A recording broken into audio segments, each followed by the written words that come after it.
నమస్తే. Welcome to our channel. నేను మిషాల్ని. AP assembly సమావేశాలు జరగబోతున్న నేపథ్యంలో జగన్మోహన్ రెడ్డి మీటింగ్ పెట్టారు. ఆ మీటింగ్ లో ఏం జరగబోతుంది? మరోపక్క రాజధాని విషయంలో ఇప్పుడు సజ్జల రామకృష్ణ మీద సోషల్ మీడియా అంతా రచ్చ జరుగుతుంది. అయితే దీని మీద పూర్తిగా విశ్లేషించడానికి మనతో పాటు స్టూడియోలో ఉన్నారు ప్రముఖ రాజకీయ విశ్లేషకులు అడుసుమల్లి శ్రీనివాస్ గారు ఉన్నారు. వారిని అడిగి విషయాలను తెలుసుకునే ప్రయత్నం చేద్దాం. నమస్కారం సార్. నమస్కారం అమ్మా. సార్, ఈ నెల 18 తర్వాత అసెంబ్లీ సమావేశాలు జరగబోతున్నాయి. ఈ నేపథ్యంలోనే జగన్మోహన్ రెడ్డి మీటింగ్ పెట్టారు. మరోపక్క చూసుకుంటే ఇటు రాజధాని విషయంలో సజ్జల మీద సోషల్ మీడియాలో బాగా రచ్చ అయితే జరుగుతుంది. అసలు ఏం జరుగుతుందంటే ఏం చెప్తారు సార్? ఇప్పుడు అతను మీటింగ్ పెట్టడం అనేటువంటి సహజంగానే పెట్టుకున్నాడు. ఇప్పుడు అతని ముందు చాలా సవాళ్ళు, సమస్యలు ఉన్నాయి. ఏంటంటే మద్యం కేసు, ఆ సిట్ దర్యాప్తు బృందం మెల్లమెల్లగా పాక్కుంటా ఆయన గడప ముందుకు వచ్చి ఆగింది. సునీల్ కుమార్ రెడ్డి వరకు వచ్చేటప్పటికి, అలాగే చెవిరెడ్డి భాస్కర్ రెడ్డి ఆ మనీ డిస్ట్రిబ్యూషన్ విషయం, కొంతమంది మొన్న గత ఎన్నికల్లో కంటెస్టెంట్స్ దగ్గరికి వెళ్ళిన విషయం వచ్చింది. అంటే ఈ రాష్ట్రంలో చాలామంది ఎమ్మెల్యేలకి పోటీ చేసిన వాళ్ళకి, వాళ్ళ అభ్యర్థులకి అందరికీ డబ్బు చేరిన ఆ బొమ్మ కూడా ఉంది. వాళ్ళ సీరియల్ కింద రిలీజ్ చేస్తారు అవన్నీ. కాబట్టి చాలామంది లోపల పోతారు. వాళ్ళందరికీ గుండె జల్లు మంది అవ్వడం. ఇప్పుడు వాళ్ళు ఏమనుకుంటున్నారంటే వీళ్ళే లోపల పోతారేమో అనుకుంటున్నారు. వాళ్ళు లేదురా బాబు మీ దగ్గర కూడా వస్తాం అన్నట్టుగా వీళ్ళు ఒక హింట్ ఇచ్చారు. కాబట్టి వాళ్ళందరికీ కూడా గుండె జారిపోయి ఉంటుంది. నెక్స్ట్ మొన్న కాన్క్లేవ్లో రాజేంద్రనాథ్ రెడ్డి గారు, ఈయన సజ్జల రామకృష్ణారెడ్డి ఇద్దరు మాట్లాడారు. అక్కడ ఇక్కడే ఉంటుంది అమరావతి అన్నట్టుగా, అమరావతి నుంచే పరిపాలిస్తాడు అన్నట్టుగా మాట్లాడాడు. అది ఏమీ పెద్ద వాల్యూ లేదు. అతను మాట్లాడినంత మాత్రం అది ఏం జరగదు. అతని మాటకు విలువేం లేదు. జగన్మోహన్ రెడ్డి వాయిస్ ఏమీ కాదు. ఇతను నువ్వెవడో మాట్లాడడం అనేటువంటి వచ్చి కథనాలన్నీ కూడా ట్రాష్. ఊరికే ఆ షో చెప్పుకుంటున్నారు అంతే. వాళ్ళు అది పెద్ద సమస్యే కాదు. దాని గురించి అలా మనం ఆలోచించక్కర్లేదు, మాట్లాడక్కర్లేదు. వాళ్ళు ఏం మాట్లాడినా విలువ లేదు. ఎందుకంటే గత ఎన్నికలప్పుడు కూడా ఇక్కడే ఉంటుంది రాజధాని, ఇల్లు కట్టుకున్నాను, మీకు పెన్షన్లు పెంచుతాను, గజాలు పెంచుతాను, ఇలాంటి కౌరులు చెప్పాడు అతను. తర్వాత మళ్ళీ ఏం చేశాడో చూసాం. కాబట్టి ఇప్పుడు రాజధాని గురించి ఏం మాట్లాడినా మన పరిగణలో తీసుకోకూడదు. అతను వెనక్కి వెళ్ళిపోయి ఇక్కడే ఉంటుంది రాజధాని అన్నా నమ్మకూడదు. ఇక్కడ ఉండదంటే నీకు అసలు వస్తాయి కదా ఏమన్నా జరిగిందని చెప్పి వాళ్ళు భయపడకూడదు. అతను అమరావతి రాజధానికి వ్యతిరేక, అమరావతికి వ్యతిరేక అంతే. ఆంధ్రప్రదేశ్లో రాజధాని ఒక మంచి నగరం ఉండడానికి అతనికి ఇష్టం లేదు. కుళ్ళు బుద్ధి, అసూయ, ఈర్ష్య చూడలేడు. అతని బుద్ధి వక్రం తొక్కేది చక్రం అన్నట్టుగా అతను అది ఏమి నచ్చదు. రాష్ట్రం అంతా అడుక్కు తింటూ ఉండాలి. ఇతను ఏమన్నా అధికారంలోకి వచ్చి రూపాయి పాపాయి పడితే తీసుకునేలాగా ఉండాలి. ఇది ఆ ముఠా నాయకుల యొక్క మనస్తత్వం. కరుడుగట్టిన ఫ్యాక్షనిస్ట్ అతను. వాళ్ళకి పెత్తనం కావాలి, అధికారం కావాలి, ఆ రెండు కావాలంటే డబ్బు కావాలి. దీనివైపే పనిచేస్తారు సింపుల్గా. దాని గురించి వేరే అసలు డిస్కషన్ అనవసరం. ఇప్పుడు ఎందుకు సమావేశం పెట్టాడంటే అసెంబ్లీ సమావేశాలు ఉన్నాయి. అసెంబ్లీ సమావేశాలకి ఇతను నా ప్రతిపక్ష హోదా ఇస్తేనే నేను వస్తానంటున్నాడు.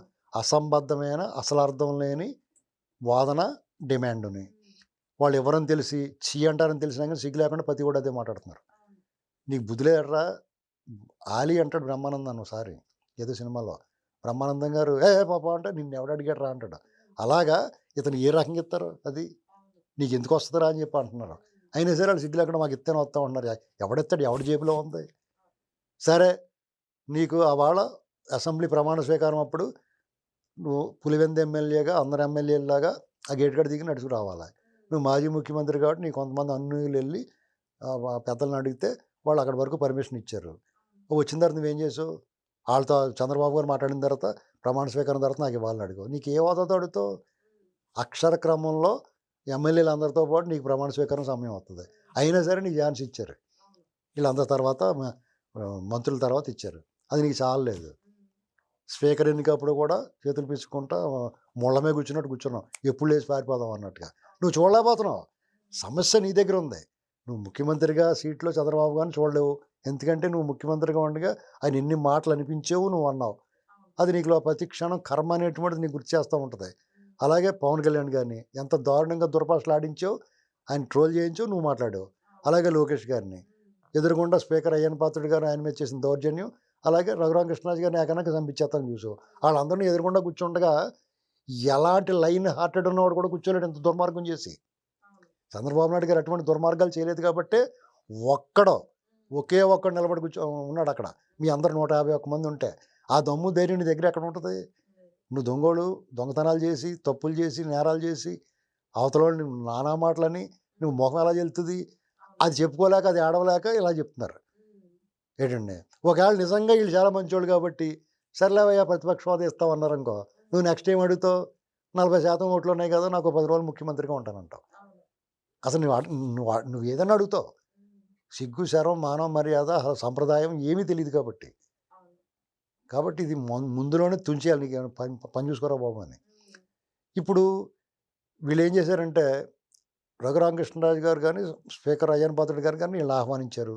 ప్రభుత్వ పెద్దలందరూ కూడా ఆహ్వానించారు. నువ్వు రావయ్య బాబు, నీ సమస్యలు ఏమన్నా ఉంటే అసెంబ్లీలో చర్చించి, మేము ఏమైనా తప్పు చేస్తే నిలదీయి, ప్రజల కోసం ఫైట్ చెయ్యి, ప్రజల సమస్యలను ప్రస్తావించు. నీతో పాటు 10 మంది ఎమ్మెల్యేలు ఉన్నారు. మీ నియోజకవర్గాల సమస్యలతో పాటు రాష్ట్రంలో ఒక పార్టీ కాబట్టి మీది ఆ పార్టీకి అధ్యక్షుడు కాబట్టి నువ్వు ఎమ్మెల్యేగా పులివెందుల ఎమ్మెల్యేగా మాత్రమే కాకుండా రాష్ట్ర సమస్యలన్నిటిని కూడా ప్రస్తావించు వాళ్ళందరి తరపున అని చెప్పి అడుగుతున్నారు. వీళ్ళు అడుగుతున్నారు తిరిగి మమ్మల్ని అడుగని. అలాగే స్పీకర్ గారు డిప్యూటీ స్పీకర్ గారు ఇద్దరు కూడా మీరు రావాలి, రాకపోతే కనుక మీకు ఇబ్బంది ఉంటుంది, 60 రోజులు మీరు రాకపోతే ఆటోమేటిక్గా సీట్లు ఖాళీ అని చెప్పి రఘురామకృష్ణరాజు గారు చెప్పారు. మీరు దొంగసాటుగా వచ్చి సంతకాలు పెడితే పని జరగదు, మీరు డైరెక్ట్గా వచ్చి సంతకాలు పెట్టాలి, అక్కడ హాజరు అవ్వాలి అని చెప్పారు స్పీకర్ గారు. ఇంకో అడుగు ముందుకేసి మీరు అక్కడ పని చేయకుండా డబ్బులు ఎలా తీసుకుంటారో, మీరు అందరికీ ఆదర్శంగా ఉండాలి. ముఖ్యమంత్రి చేసిన ఆయన, మంత్రులు చేసిన వాళ్ళు ఉన్నారు. మీరు మీ బాధ్యత, మీ నియోజకవర్గం తరపున ఎమ్మెల్యేగా ఎన్నికై ప్రజలకు బాధ్యత వహించాల్సిన వాళ్ళు మీరు అక్కడ హాజరు అవ్వకుండా మీ జీతభత్యాలు ల్యాప్టాప్లు అవి ఎలా తీసుకుంటారు. కాబట్టి అవన్నీ వెనక్కి చేయాలి. మీరు రాకపోతే వస్తే పర్వాలేదు, ఇన్నాళ్ళు రాలేదు కాబట్టి ఈ డబ్బు కట్టేసి ఇక్కడి నుంచి వస్తామండి. ఇప్పుడు లాస్ట్ ఆఫ్ పే ఉద్యోగులకు ఒకటిని మీకోటినా అంటే మీరు అసలు అసెంబ్లీగా హాజరు అవ్వకుండా మీరు ఏ రకంగా సిగ్గుందా, అసలు బుద్ధి ఉందా మీకు, ఎలా తీసుకుంటారు? ఇది దీని మీద నిర్ణయం తీసుకోవాలి.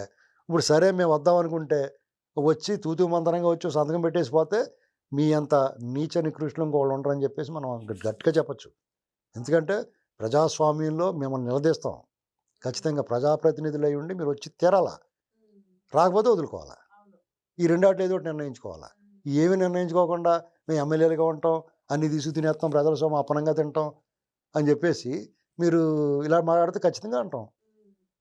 మీరు మీ బాధ్యత నిర్వర్తించండి. ఇప్పుడు మీరు రావడానికి ఇష్టం లేదనుకోండి, ఇంట్లో దొంగండి మానేసి, రాజకీయాలు మానేసి, మళ్ళీ ఎలక్షన్ వచ్చినప్పుడు రండి. అప్పుడు ప్రజలకి ఏమైనా ఉంటే వేస్తారు, లేదంటే అసలు పొమ్మంటారు. అంతేగాని మేము ఎమ్మెల్యేగా ఉంటాం, చైన్ స్నాచర్స్ దగ్గరికి వాళ్ళ దగ్గరికి వెళ్ళి ఆ సమస్యలన్నీ నువ్వు అక్కడ ప్రస్తావించవయ్యా. అసెంబ్లీకి వచ్చి అక్కడ ఉన్న తీరిగి అసెంబ్లీ రావడం లేదా, ప్రజల పట్ల బాధ్యత ఉండొద్దా? నీ భయం చెప్పు. నన్ను ట్రోల్ చేస్తారేమో, నాకు భయం వేస్తుంది, అచ్చెన్నాయుడు గారిని చూస్తే నన్ను ఎత్తి ఆతలు పడతాడేమో భయం వేస్తుంది, ఇలాంటివన్నీ చెప్పు. ఆయన ముందు నువ్వు నిలబడలేకపోతున్నావు, ఆయనకి నీకు ఆస్తి మత్స్యకాంతరం తేడా ఉంది, ఆయన ఎత్తుంటాడో అన్న భయం ఉందనుకో. ఇప్పుడు కొంతమందికి నీళ్లు చూస్తే ఫోబియా ఉంటుంది, హైడ్రోఫోబియా. కొంతమంది బాగా ఎత్తి చూస్తే ఫోబియా ఉంటుంది. కొంతమంది తన పక్కన బాగా ఎత్తుకున్న దృఢంగా ఉన్న వాళ్ళు నిలబడితే ఫోబియా ఉంటుంది. అలాంటి భయాలు ఉన్నాయని చెప్పు. లేదంటే రఘురామకృష్ణరాజు గారిని చూడలేకపోతున్నానని చెప్పు. అక్కడ చంద్రబాబు నాయుడు గారిని అక్కడ అంత పెద్ద మంచితనాన్ని, అంత మంచితనాన్ని నేను భరించలేకపోతున్నానని చెప్పు. లోకేష్ నీకన్నా చాలా అందంగా బాగుంటాడు కాబట్టి నేను ఈర్ష్యపడుతున్నానని చెప్పు. పవన్ కళ్యాణ్ గారిని చూస్తే ఆ మర్యాద వినయం చూసి నాకు సిగ్గేస్తుందని చెప్పు ఓపెన్గానే. సరే, జగన్మోహన్ రెడ్డి బయట ప్రెస్ మీట్లు పెట్టినంత సమయం నాకు అసెంబ్లీలో ఇస్తే నేను వస్తాను కదా అని వ్యాఖ్యలు చేశారు. ఇప్పుడు పొద్దున్నే శాతం దాకా వాగుతానంటే టైం ఇస్తారు వాళ్ళు. మీరే ఎవరు కదా మాకు 10 నిమిషాల కన్నా ఎక్కువ ఇస్తారో, నీకు ఎంత సమయం ఇవ్వాలో అంత ఇస్తారు. చాలా వాల్యుబుల్ టైం. నీలాంటి పనికిమాల సంభాషణలకి, ప్రసంగాలకి ఎవడెవడో. నువ్వు అర్థవంతమైన నీకున్న సమయం లోపల నువ్వు మాట్లాడాలి. అప్పుడు నీ స్పీకర్ తమ్మినేని సీతారామన్ చేత ఎలా మాట్లాడిచ్చావు? స్పీకర్ స్థానంలో కూర్చుని ఆయన ఎంత దారుణంగా హ్యూమిలేట్ చేశాడు చంద్రబాబు గారు. వాళ్ళని ఆయన దగ్గర మంత్రిగా పనిచేసి వాళ్ళు ఆవిడ చిరగొడేస్తుంటే కూడా చంద్రబాబు గారు కాపాడారు. ఇలాంటివన్నీ మర్చిపోయి, విశ్వాసము లేనివాడు, కృతజ్ఞత లేనివాడు మణిజన్మ ఎత్తినా కానీ మణిజన్మ కాదు. ఎందుకంటే అది మనిషి రూపంలో ఉండొచ్చు, మణిజన్మ ఎత్తి ఉండొచ్చు, కానీ ఇలాంటి లక్షణాలు కొన్ని ఉండాలి. ఏమీ లేకుండా వ్యవహరించిన మనుషులు నేను ఎక్కడ పెట్టుకున్నావు, ఇవాళ నువ్వు అన్నీ నీకు ఎదురవుతాయని భయం నీకు. ఖచ్చితంగా చాలా మంచివాడు, మీలాగా నీచులు కాదు, మీలాగా వాళ్ళు దుర్భాషలు ఆడరు. ఖచ్చితంగా సమస్యలు నువ్వు ఏదైనా సమస్య అన్నావు అనుకో, నువ్వేదో ఒక సమస్య ఎత్తుతావు. ఖచ్చితంగా నువ్వు అది చాలా లోపం చేసి ఉంటావు. అక్కడ నీ తప్పులు 100 వస్తాయి ఇతలకి. ఒక్కటి చెప్తే నువ్వు 100 ఉంటాయి అక్కడ. కాబట్టి నీకేం ముఖం చల్లుతావు. ఇవన్నీ ఆలోచించుకుని నేను రానని చెప్పేసి ఎందుకు ఎడుతున్నావు అంటే ఎగదొప్పడానికి అన్నానంట. వంకలేనట్టు వంకెట్టుకున్నానంట. తాటిటి ఎందుకు ఎక్కావంటే తోళ్ళ గట్టు కోసం అన్నానంట. ఇలాంటి సాగులన్నీ చెప్తున్నాడు అతను. కాబట్టి ఈ మీటింగ్ పెట్టుకుని ఏం చేద్దామన్నా బాబు అని అడుగుతున్నాడు. ఇప్పుడు ఆ ఎమ్మెల్యేలు ఏమంటారంటే బహుశా ధైర్యం వచ్చి ఉంటే వాళ్ళకి ధైర్యం ఉంటే మనం వెళ్దామని అని చెప్తారు. ఒకవేళ ఇతను అయినా సరే అదే మాట మీద ఉండడం కూడా వెళ్ళొద్దని బయటకు వచ్చిన తర్వాత మరి మనం వెళ్ళిపోదాం బాబు అధ్యక్ష అనాలని ఉంది నాకు అని చెప్పుకుంటారు. వాళ్ళు వెళ్తారు. లేదంటే వాళ్ళు ఒకవేళ మళ్ళీ ఎలక్షన్ వచ్చిందనుకోండి ఓటు వేయమని ఎలాగ అడుగుతారు? ఏ ముఖం పెట్టిన అడుగుతారు? ఏం చేద్దామని అడుగుతారు? నువ్వు అసెంబ్లీకి వెళ్ళినాడు నీకు ఎందుకురా ఓటు వేయడం అని అడుగుతారు ప్రజలు.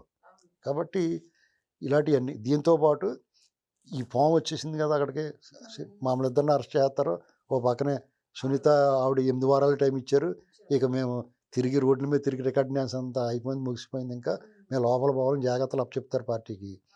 ఎవరికి అప్పచెప్దామని వాళ్ళ ఇంట్లోనే కొల్లేరైపోయి ఉంది. సజ్జల రామకృష్ణారెడ్డి కొడుకున్నాడు, చెవిరెడ్డి భాస్కర్ రెడ్డి ఉన్నాడు, కొడుకు ఉన్నాడు. కరుణాకర్ రెడ్డి రేపో మాపో వెళ్ళిపోతాడు తిరుపతి నుంచి. ఎందుకంటే అతను టీడీఆర్ బాండ్ ఇంకా తీయలేదు వాళ్ళు. ఆ ఫైల్ ఎలా దులిపి తీసిన వెంటనే వీళ్ళు బొమ్మలు వస్తాయి. ఇప్పుడు వైసీపీ మొత్తం అంటే ఏపీలో ఖాళీ అయింది సార్. ఎమ్మెల్యేలు మొత్తం కేడరే ఆందోళన చెంది ఈ కాడి నుంచి వాళ్ళు పార్టీ సమావేశాలని జైలు పెట్టుకుంటున్నాయి. ఇప్పుడు ఎమ్మెల్యేలుగా పోటీ చేసిన వాళ్ళందరి మీద ఈ డబ్బు అందుకున్న వాళ్ళందరికీ వచ్చేద్ది. ఇప్పుడు టక నోటీసులు వెళ్ళిపోతూ ఉంటాయి. ఆ నోటీసులు సమాధానం చెప్పుకోవాలి. వాళ్ళు నోటీసులు సమాధానం చెప్తున్న నిజంగా మంచినీళ్ళు తాగి అటు ఇటు టీ తాగి లోపల అరెస్ట్ అంటారేమో అని భయం వాళ్ళకి. గుండె జారిపోతుంది వాళ్ళందరికీ. నారాయణ స్వామి గారు కూడా అటు ఇటు ఏం మాట్లాడాలో తెలిసేది ఆయనకి. నాకేం తెలుదండి బాబు అంతా వాళ్ళే అంటున్నాడు. వీళ్ళు అలాగంటారు. అప్పుడేమవుతుంది ఆటోమేటిక్గానే ఈ పాములన్నీ ఆయన చుట్టేసుకుంటాయి కేసులన్నీ. ఆయన ఈ మద్యం కేసులు వెళ్ళిపోవడం కూడా ఖచ్చితంగా బై డిఫాల్ట్ అతని బెయిల్ అన్ని రద్దయిపోతాయి. అప్పుడు ఆల్రెడీ బెయిల్ మీద తిరుగుతున్నాయి అన్నీ. ఇవి కాకుండా ఆఖరికి సర్వే రాళ్ళ మీద ముఖాలు వేసిన ఇతను ముఖం వేసిన ఆ కేసులతో సహా చుట్టుముడేస్తాయి. ఇంక ఇతని జీవితంలో బయటకు వచ్చే ప్రసక్తి ఉండదు. ఇతని జీవితం జైలుకి అంకితం అయిపోద్ది. ఈ జైలు నుంచి ఆ జైలుకి, ఈ కేసు నుంచి ఆ కేసు, ఆ కోర్టు నుంచి ఈ కోర్టుకి తిరగడం సరిపోద్ది. మరోపక్క అవినాష్ రెడ్డి కూడా అదే అతను కూడా వస్తాడు. అన్నదమ్ములు ఇద్దరు కూడా రామలక్ష్మణుల చెరుకు పక్కన ఉండొచ్చు, దగ్గర వేసుకోవచ్చు. ఆ రిక్వెస్ట్ పెట్టుకుని మా అందరం చోట ఏంటి బాబు మా మీటింగ్లో అయ్యి కబుర్లు చెప్పుకుంటాం, ఆడుకుంటాం, షటిల్ ఆడుకుంటాం, క్రికెట్ ఆడుకుంటాం. క్రికెట్ ఆడతారో ఇదివరకు క్రికెట్ టీం వెళ్ళింది ఆడుకుంటానికి. ఇప్పుడు క్రికెట్ ఆడుతుంటే చూడటానికి కూడా వచ్చేస్తారు వీళ్ళందరూ. ఈ ఎమ్మెల్యేలు ఇలాంటి వాళ్ళందరూ పోటీ చేసిన వాళ్ళందరూ అరెస్ట్ అయిపోతే వీళ్ళందరూ కలిపి చూస్తూ ఉంటారు ప్రేక్షకుల్లాగానే, వీక్షకుల్లాగానే. వీళ్ళు క్రికెట్ ఆడుకుంటూ ఉంటారు. ఇది పరిస్థితి. Thank you sir.